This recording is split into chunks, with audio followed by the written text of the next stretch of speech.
warahmatullahi wabarakatuh. Selamat pagi menjelang siang pemirsa TVRI Kalimantan Barat dimanapun Anda berada. Kembali lagi kita di Forum Kalbar TVRI Stasiun Kalimantan Barat. Seperti biasa di acara ini dalam 1 jam ke depan kita akan berdialog terkait isu-isu teraktual yang terjadi di Kalimantan Barat. Nah, untuk kali ini kita akan mengangkat satu tema yang sangat menarik, yaitu dana bagi hasil bidang perkebunan di Kalimantan Barat. Untuk mengangkat itu kita sudah menghadirkan 3 orang narasumber. Yang pertama adalah Bapak Suharso SIP, beliau adalah Wakil Ketua DPRD Kuburaya. Gimana kabarnya Pak?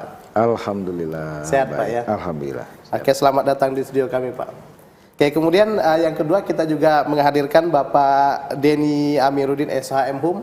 Ya. Beliau adalah akademisi dari Fakultas Hukum Universitas Muhammadiyah Pontianak gitu Pak. Iya ya? benar. Oke, selamat datang Pak. Selamat datang Mas Dedi. Sehat Pak ya? Ya selamat.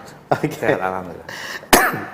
Oke, kemudian yang tidak kalah penting juga, kita juga sudah menghadirkan narasumber kita, yaitu Bapak Hermawan Syah Gemawan, yang juga sebenarnya sudah tidak asing ya untuk di dunia pecinta lingkungan, seperti itu, pengamat lingkungan. Siap. Yang pada kali ini beliau kapasitasnya kita undang sebagai pengamat lingkungan seperti itu. Siap. Baik, ini sangat menarik ketika kita berbicara tentang dana bagi hasil perkebunan begitu Pak ya.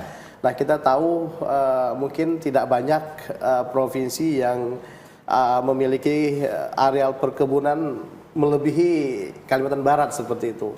Nah, kalau kita bicara lebih jauh juga, Kalimantan mungkin salah satu ya selain Sumatera seperti itu. Kita mau lihat dari segi lingkungan dulu nih Pak. Nah, apa dampak yang paling terlihat mungkin ya Pak ya untuk perkebunan selama ini terhadap lingkungan kita Pak?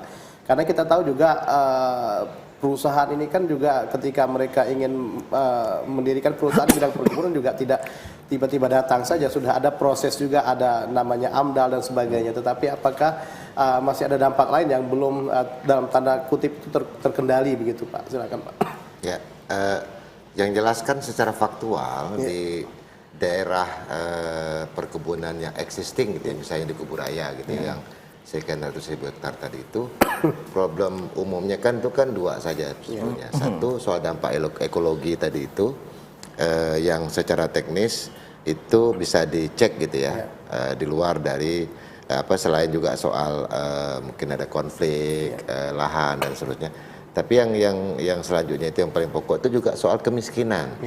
Coba kita cek misalnya di data kemiskinan BPS di setiap desa-desa ataupun lokasi yang beririsan dengan konsesi sawit. Nah, itu real. Lalu pertanyaannya adalah, kan disampaikan oleh Pak Suharso tadi itu, ini untuk mengatasi kemiskinan masyarakat yang tinggal di sekitar kebun sawit, plus juga menanggulangi dampak ekologi yang ditimbulkan dari aktivitas perkebunan sawit, ini kewenangan siapa? Kan itu ininya. Kewenangan daerah kah? Sementara kewenangan di daerah juga ternyata daerah juga memiliki keterbatasan karena sumber anggaran yang juga terbatas. Nah, itulah kalau saya sih menangkap apa yang di concern dari DPRD Kuburaya tadi itu, biar daerah juga punya keleluasaan fiskal dalam bagaimana mengatasi kemiskinan dan juga menanggulangi dampak ekologi tadi itu. Karena kalau bicara dana bagi hasil ini kan sebetulnya payungnya kan ini soal desentralisasi fiskal, bagian dari kerangka otonomi daerah. Yang itu kan sebetulnya ruangnya sangat negotiable. Ini kan soal hubungan pusat dan daerah yang mestinya dikompromikan lagi, dinegosiasikan lagi, Perjuangkan lagi. Kalau ada aspirasi daerah ya mari didiskusikan. Nah, karena itu saya appreciate aja dengan wacana yang kata sounding oleh DPRD Kuburaya ini sebagai masalah ataupun tantangan kita bersama.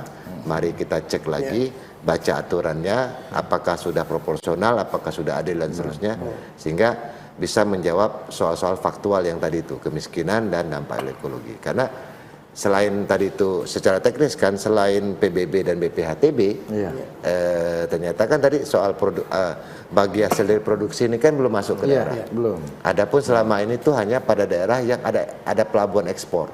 Karena ada pajak ekspor, itu hanya pada kabupaten ataupun daerah yang memiliki pelabuhan ekspor. Sekarang oke lah ada pelabuhan Mempawah. Dulu kan selalu yang dapat tuh Dumai, Riau. Karena ekspor CPO-nya melalui sana, sehingga yang dapat itu adalah daerah Dumai karena pelabuhan ekspornya di sana. Ini yang mesti diformulasi ulang, sehingga kabupaten penghasil tempat beraktivitas dan berinvestasi katakanlah kegiatan perkebunan ini, itu daerah juga punya keleluasaan fiskal lah kira-kira begitu. Nah, kalau kita berbicara kontribusi secara langsung dari perusahaan sendiri seperti apa Pak terhadap lingkungan ini? Apakah menurut Bapak masih kurang atau sudah maksimal sebenarnya? Karena kan kita tahu pertama tadi ada CSR yang bisa mereka langsung kontribusikan secara langsung kepada masyarakat atau lingkungan. Kemudian juga mereka juga mempunyai kewajiban untuk mengendalikan dampak lingkungan seperti itu. Nah, apakah ini masih belum cukup atau seperti apa Pak untuk? Ya, secara normatif iya, ada hal-hal mandatori yang diwajibkan kepada perusahaan untuk melakukan A, B, C, D. Dalam undang-undang perusahaan terbatas, misalnya ada CSR dan lain-lain. Termasuk juga undang perkebunan. Tapi kan dalam banyak contoh faktual kan kita lihat juga dalam proses izin itu diterbitkan saja biasanya masih ada soal konflik gitu ya.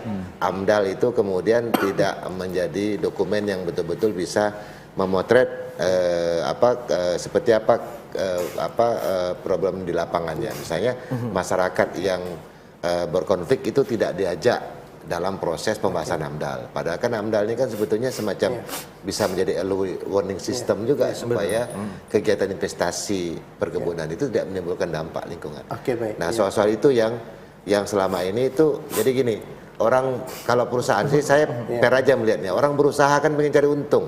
Jadi jangan berharap dan berharap lebih juga mereka melakukan hal yang luar biasa untuk Nah, seperti apa yang diharapkan untuk lingkungan kita ini Pak? Pembagian hasil artinya aksi nyata seperti apa yang memang dibutuhkan untuk lingkungan ini agar tadi berimbang. Pertama dari kelestariannya Pak ya, yang kedua dampaknya juga pada saat ini, ya kan Pak? Ya, saya kira kalau daerah selain sudah punya kewenangan, plus juga ketersediaan dan keleluasan anggaran gitu ya. Artinya ruang fiskal daerah itu memadai. Sehingga program-program dan kegiatan untuk tadi itu mulai dari melakukan pencegahan dampak lingkungan yang lebih luas, termasuk juga penanggulangannya, dan juga yang paling penting itu adalah bagaimana masyarakat yang ada di sekitar kawasan perkebunan itu gitu. Bagaimana agenda pengentasan kemiskinannya itu juga harus dipikirkan. Itu kan tugas pemerintah daerah. Belum lagi kita bicara stunting. Saya nggak tahu apakah ada korelasi atau tidak dari data stunting yang ada sekarang ini. Misalnya apakah ada korelasi dengan tingkat kemiskinan yang ada di daerah konsesi. Tapi bahwa tingkat kemiskinan dan banyaknya konsesi itu sudah, saya kira itu sudah menjadi data umum. Ini berbanding terbalik grafiknya nih. Daerah yang punya izin investasi besar atau banyak dengan tingkat kemiskinan itu enggak balance ya. Enggak balance mestinya. Itu kan di daerah-daerah yang investasinya banyak, termasuk perkebunan pertambangan itu kemiskinan itu juga kesejahteraan meningkat, kemiskinan menurun. Nah, tetapi ternyata kan faktanya kita bisa cek ya data di BPS, itu ternyata kemiskinan juga masih tetap tinggi di daerah-daerah yang investasi. Nah, ini yang saya kira mesti dijawab oleh pemerintah.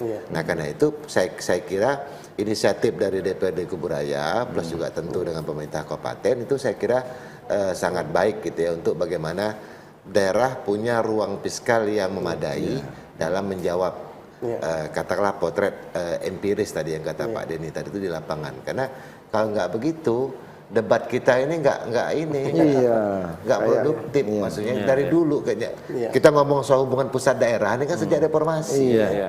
Nah, lalu bagaimana formulasi hubungan pusat daerah ini yang equal, yang adil, yang proporsional itu yang terus-menerus harus kita formulasi dengan berbagai macam aturan-aturan main yang kan kita hidup bernegara nih.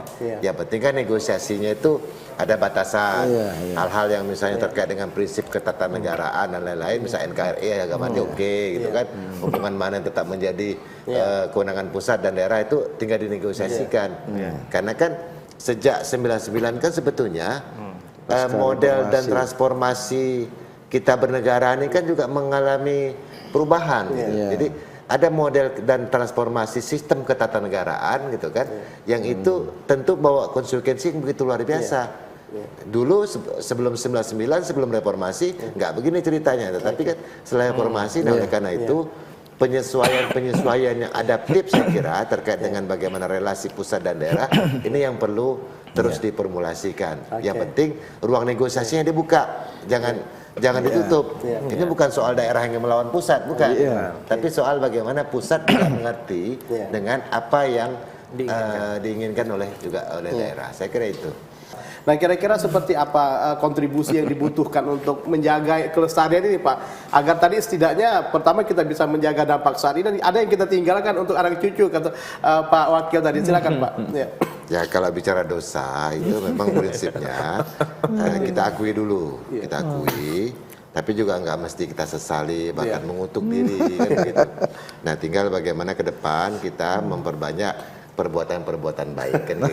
Apa perbuatan dan hal baik yang mesti dilakukan ke depan, salah satunya yang ditawarkan oleh Pak Soeharto, supaya ke depan itu katakanlah urusan-urusan yang menjadi tanggung jawab kita bersama itu bisa kita garap, bisa kita kerjaan kita masih punya kesempatan sehingga nanti kita tidak membuat dosa baru, kan Pak Soeharto, tetapi kita menambah amal soleh baru lah, kira-kira begitu. Nah, dari segi lingkungan ini untuk kelestarian itu apa yang dibutuhkan? Kontribusi apa yang dibutuhkan dari perusahaan-perusahaan yang ada ini, Pak? Tidak hanya perusahaan, jadi gini, kalau bicara soal dana bagi hasil ini kan soal format desentralisasi fiskal.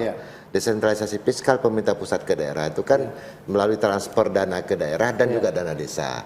Nah, lalu transfer ke daerah ini kan formulasinya ada dana alokasi umum, DAO ataupun DAK. Nah, yang dimaksud oleh Pak Denny tadi ini kan DAO ini kan kalau transfer daerah dalam formulasi DAO itu kan daerah punya keleluasaan.